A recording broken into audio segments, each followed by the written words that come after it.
All right, we're going to be talking about expedition frigates in this video. Now, it kind of occurred to me that I haven't really been showing the endurance too much on the channel lately, and I actually use the endurance and the prospect both for a lot of different activities, a lot of high ISK per hour mining. So I figured dedicate this video. We're going to hype up these ships a little bit, kind of explain to you the difference between each one, and kind of modules that kind of go into play, and then I'll kind of talk about how I utilize these and everything. But I didn't start using these ships till pretty late in my mining career, mainly because I was kind of pushed towards getting into Hulk and stuff like that, and doing a lot of group fleet mining. But these ships are amazing. They're very they're very evasive. Um, they work really well in places like Poshman, wormhole space. There's even applications for them in nullsec and things like that. So what I did was a couple days ago, I actually when I made this realization, I went and grabbed a endurance from Jita and kind of threw it together. We're going to be probably doing quite a bit of content with the endurance here in the future, and you've already seen me do a lot with the prospect. It's one of my favorite ships and everything. But just to get this thing started, we're gonna go to the ship tree, and I'm just gonna kind of look. We're gonna look at the bonuses for these ships. I'm gonna kind of explain how fitting and how play is kind of built around these different bonuses. So first off, expedition frigates. There's two of them. Prospect, endurance. The prospect is going to be the ship you're going to use for ore or gas. It also gets a bonus to reduction in signature radius. What that means is we can, orbit a rock or something like that going really fast, and battleships and stuff will have a very hard time getting us. So we can essentially kind of just leave a lot of rats up, and we're just out we're outmaneuvering their tracking. So with that being said, that's like the major defense option for the prospect. There's no drones, so offense wise you got nothing, right? You're getting in, you're going to orbit, mitigate some damage, and then get out. The prospect can use a covert ops cloak, means you can bounce around the system cloaked up. I take the prospect into Poshman a lot, and I don't have to really worry about rats out there, because I usually take my alts out there, and I usually take my alts to Poshman, have them kill like one rogue drone, get a little bit positive standings with both Indicom and Trig, so that I don't have to worry about rats or anything out there and all that. So I can bounce around Poshman cloaked up, de-scanning, kind of seeing what's going on. It's very nice to be just very covert with this type of ship, and that's really the biggest thing here. Now the prospect, yeah, I use it for Poshman mining. Obviously, it works really well for gas mining as well, and even when I'm out doing like rare ore sites or something like that, wormhole space, I really wouldn't use it for ice. It doesn't really get a bonus for ice, so really it's ore or gas. That's kind of the situation there, and we'll kind of go over how I kind of fit, or fitting options for this depending on what you're doing. The other ship is the endurance. This is going to be your ice or ore. So if you're going into wormhole space to do the ice out there, which you can get every type of isotope in wormhole space ice belts, then you can fit the ice with this. This ship also does have drones, so it can actually run 3 light drones at a time. It can hold 6, and one of the big things here is it has a no penalty to velocity when you're using a cloaking device, and I'll illustrate this in space, but it kind of works the same way as with Black Ops battleships. So what you can actually do with this, even though you can't warp while cloaked, what you can do is you can like align, turn on your micro warp drive, turn on your cloak. Once you get all the way up to speed, decloak warp. So it gives you a little bit of a window of stealth while you're kind of getting that speed up. This ship is already really fast. You don't really have to do the cloak micro warp drive trick. You can literally just align, cloak, and then pretty much decloak a few seconds later and just take off. So And also, I'll kind of explain why this is kind of my go-to wormhole ship. But also, there are situations where I go in with two alts to a wormhole. One's in a prospect, one's in an endurance, and they kind of work in tandem with each other. And I'll kind of explain that a little bit. So, as far as low set goes too, it's like endurance works pretty well. You know, you can take down destroyer and cruiser rats pretty easily if you run Tech 2 lights. So that is an option that you have. Since we're already in the endurance, we're gonna just go ahead and kind of go through the fit stuff with here. Just don't mind my my mining or my item hold here. I've been doing some pretty crazy mining lately, and there's stuff all over the place. But let's go and sim this.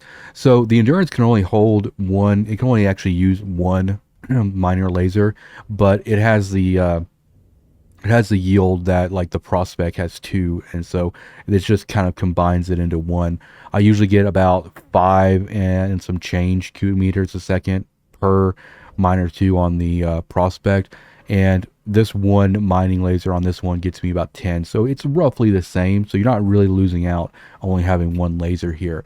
Now this is important because it allows you to actually fit the cloak and the probe launcher on here as well. So you don't lose any mining yield picking this over the prospect. You still get the improved cloak, and more importantly, you get the probe launcher.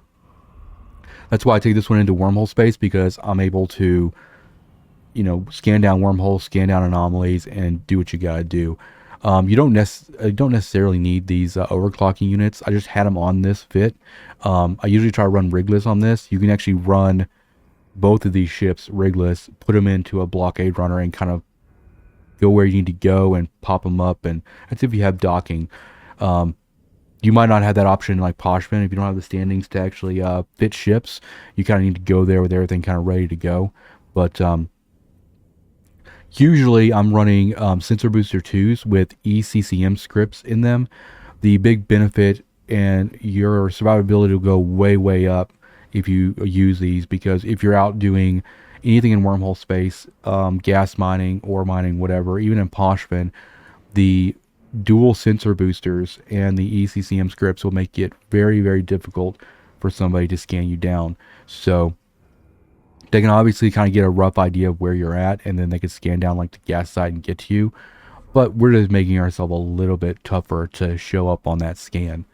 And then I just run a survey scanner, and this helps when I'm out in wormhole space or out in Poshman. I can kind of see how the rock's doing volume wise, so I'm not wasting whole cycles on something that may only have like 23 cubic meters left in it, right? So you're able to like scan it, see how much is left, do the math real quick in your head, and decide if you need to cut cycles early there. And then we also are using a micro warp drive. The reason we're using a micro warp drive on here because we get more speed out of it, and we are not overly focused on our signature radius. So we're not really sig tanking with this like we would with the prospect, because we do have drones we can take down rats with and stuff. Now, for ore ice mining, I usually run mining laser 2s or ice harvester 2 upgrades in the lows. If I'm in low sec wormhole space or in Poshman, I usually like to run a warp core stabilizer. So we would like unfit one of these and then throw one of these on here as well. You can also run, you can also run the, let's go to the lows here real quick. And then we need to go to hull and armor. The nanofiber internal structures, these are really nice as well too. So if you really want to, you can actually drop one of those other upgrades and throw one of these in here. That gives you more speed, more maneuverability, less tank, but it gives you a lot of just options and maneuverability. But we're at like a 3.97 second align time. Even if this was, let's say, inertial stabilizer, that takes it down to like 3.7 from 3.9, so not enough for you to really notice a difference. So I'd say if you were picking between inertial stabilizers and internal structure, I would probably go internal structure on that one, because it's just gonna have it's gonna be a little bit more better suited for where we're gonna be taking this thing as well. Now, ice, there's not really much to say about ice. Ice is gonna be just using a different, I have one in here somewhere. Dun, dun, dun, dun, dun. I thought I had one. But we'll just go ahead and like sim it though. So you'd remove the miner 2 here. Obviously, go to equipment and go to ice mining laser. You'd throw that in there, and then you would just swap out the low. Give yourself an ice upgrade right there. So I've used endurance actually on high sec ice as well, especially if it's could be people are gonna be bumping you. It's really fast, so you can get kind of back on target. They usually don't bother in endurance. They're really after like the barges and exhumers. But if you do see a gang fleet kind of come in on an ice belt, you can get away really quick with this. And this ship actually has a bigger ore hold than the Prospect at 19,000 cubic meters. So don't sleep on the endurance. It's really really good and everything. And obviously the probe scanner. You're gonna be if you're in Poshvin, the endurance comes in handy because if you are having to be in a Poshvin system that has like a high sec static, then you don't have to really worry about hitting the random button by using a filament to go back to K space. You can scan down the high sec connection as long as you have decent standings, like not 0 or negative standings. You can take that exit to high sec and take ore out and everything. But usually I bring like a porpoise with a probe scanner on it so that I can compress in like a deep space safe, and then once a week or so scan down that static high sec wormhole and take everything, leaving the miners actually in Poshvin. But you got a lot of options there and everything. So let's go and switch over to the Prospect. This is one you've seen me use on the channel quite a bit. Now this one's very useful for Poshvin. It's very useful for gas mining. You will be using this one for gas mining a lot. You can also use a venture for gas mining. You can go take a venture with gas scoops into wormhole space, and with one trip, make an absolute killing. So as you can see here, this is kind of the basic setup too. We have our covert ops cloak, we have our 2 miner 2s, and we're using an afterburner because we don't want the signature radius penalty for the micro warp drive, because we are going to be sig tanking with this. We don't have any drones, and then we're also doing the same sensor booster too with ECCM scripts to make us harder to scan down. And then for this one, this is kind of fit for high sec right now. The nanofibers are probably not completely useful for this, but you could in high sec go all upgrades here. You could run kind of a CPU problem, but you got so many diminishing returns by the time you get to 4 upgrades that I kind of just keep it like this for high sec. But even the same thing, like if I'm going into like wormhole space or Poshvin or something like that, I'm probably going to drop one of these upgrades anyway and throw on a warp core stabilizer. The downside of a warp core stabilizer is it pretty much halves the amount of active drones you can use. So on the endurance, I try not to use them that much. I try not to go into areas that would require me to use a warp core stabilizer, because I go from like 3 drones active to like 1. The Prospect doesn't have any drones, so running a warp core stab is not a big deal, right? So that's what kind of what usually ends up looking like in this situation. And then I use this guy as a scout ship too. You can go out and fly all around the ship or all around the system, cloaked and all that stuff, and not worry about too much. Now, these ships don't have a lot of tank. They rely on things like sig tanking and also just cloaking. So they're meant to be like evasive. They're meant to like get in somewhere, get some high value, or get out, or ice, gas, whatever. So we need to focus a lot here on our sensor. And the reason we're running like sensor boosters is we want it to be hard to target, hard to scan down, all that stuff. So one of these big things is if you go to any ship and you roll over, you go to the targeting section in the fit window here, and you roll over the green little icon here. This is your sensor strength. Now, the higher this number is, the harder you are to detect. So every ship has a different type of sensor. So all mining ships are usually using this type. And what we want to do is we want to actually go to targeting here, and we want to train this up as much as we can. She's working on level 4 right now, but get it to level 5. get it as high as possible. That just makes you a little bit more, your survivability a lot better. Now for this, you're not gonna do ice with this, but you can do gas. So for gas, you wouldn't be running any upgrades in the lows here. I usually run gas scoops 2s, and then I have my warp core stabilizer, and then we can throw like an inertial stabilizer in the bottom. We're about 3.88 for our speed right now. We already have 2 nanofibers, so we don't have to worry about that too much. We can bring this down to 3.3. You'll probably feel that a little bit, but this is a pretty good setup for gas. You also, for gas, you need to look up the site when you're going to like wormhole space. If if that site has like potential battleship rats, then you'll be fine. You can just orbit the site at like 5K, turn on your afterburner, and they'll have a hard time tracking you. But there are some sites, gas sites in nullsec that actually have periodic cloud damage. Look those up. And in those cases, if I'm doing gas in nullsec, I'm probably not running sensor booster 2s. What I want to do is actually want to figure out what the damage for the gas site is doing, and then I want to put hardeners on for that. So if it's like thermal damage, we're going to throw a couple of thermal shield hardener 2s on there. Or if it's kinetic damage, then we'll essentially just specialize our tank for whatever the damage type is.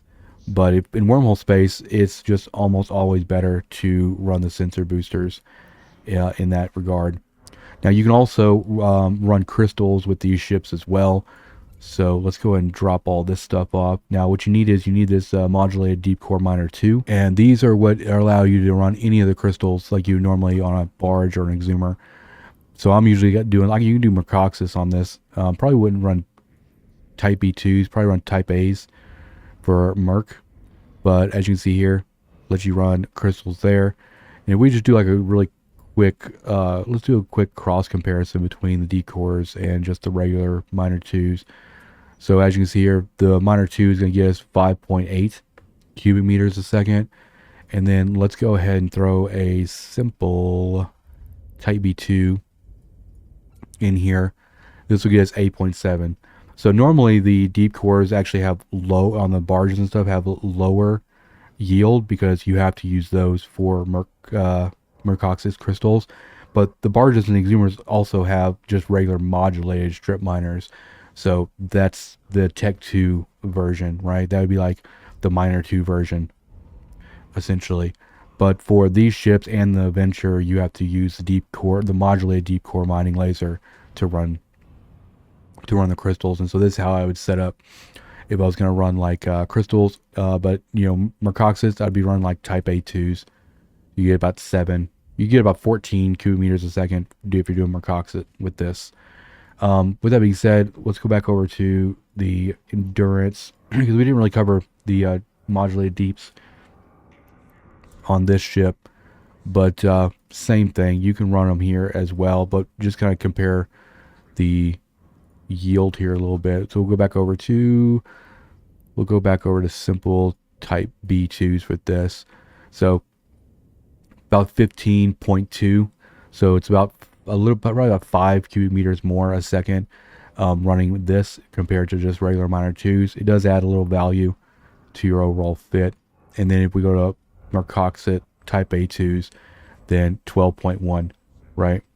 So we were looking at, Prospect was like 14. If you combined all the heads for the Prospect, you were looking at like 14 cubic meters a second, and this one's about 12. But this one also allows you to have cloak, an improved cloak, and also probe scanner and stuff like that. So just kind of how I normally fit this stuff. Usually put lights in here, Tech 2 lights. But that's pretty much it. I kind of wanted to just hype up these ships today. But thank you guys for watching, and check out the Patreon. If you want to support the channel, become a member there or a member on YouTube.